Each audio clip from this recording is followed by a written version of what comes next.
AM is back! Kumusta? Magluluto tayo today ng sinigang na baboy. Ayan, nakita nyo na. Ang bilis talaga. Nakita nyo na, diba, kung anong sasahog natin? Kamatis, sibuyas, gabe, labanos. At ayan, pinapakuluan ko po muna yung ating isasahog na liempo. Isang kuluan lang po yan.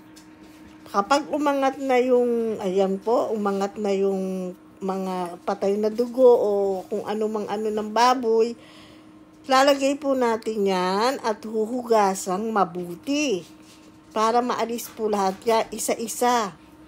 Huhugasan natin, ayan na po, pagkahugas, nilagay ko sa ating strainer. At ngayon, maggigisa po ako, yes. Maggigisa po ako sa aking sinigang. Ayan, nilagyan ko na siya ng mantika. Antayin lang natin hanggang uminit. Tapos, ayan, igisa na natin ang ating sibuyas at kamatis. Gisa. Ayan, durug-durugin natin yung kamatis para mas lumabas yung kanyang katas. Naiibabaw po yan sa ating sabaw. Ayan.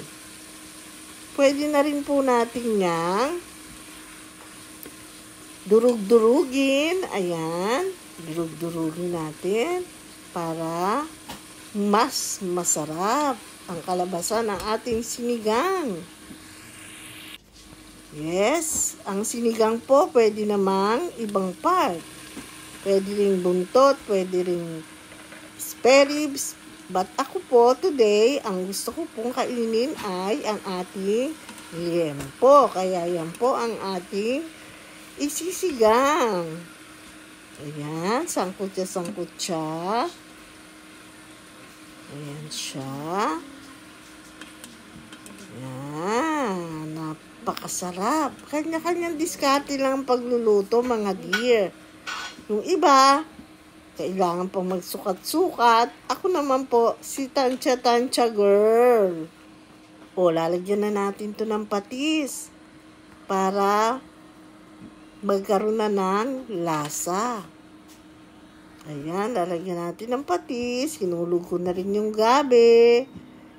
Tapos, yung labanos, later na po. Mas masarap kasi yan, yung matigas ng konti. Hindi yung masyadong nalabog. Yes, ayan na. Palambot na lang palambot yan, mga dear. Ayan. Yum.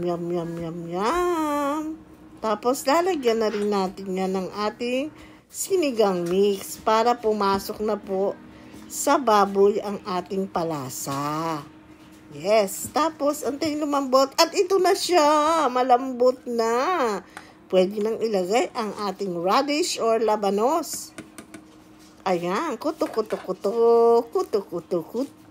Ay, may naiwan pa. Tapos, syempre, ang kasunod na niyan, ilalagay na natin ang ating kangkong or water spinach sa Ingles. O, diba? Alam ko sa Ingles. Wala lang.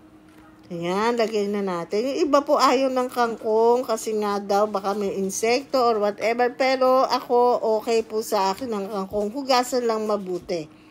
Ayan na siya. Ready to eat na, mga dear. Ano pang inaantay natin? Let's do the eating. Ilagay natin ang sinigang na sili sa huli.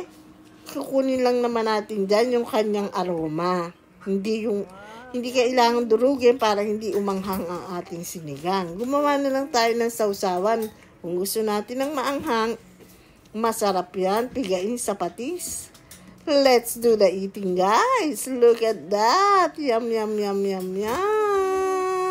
Kain na!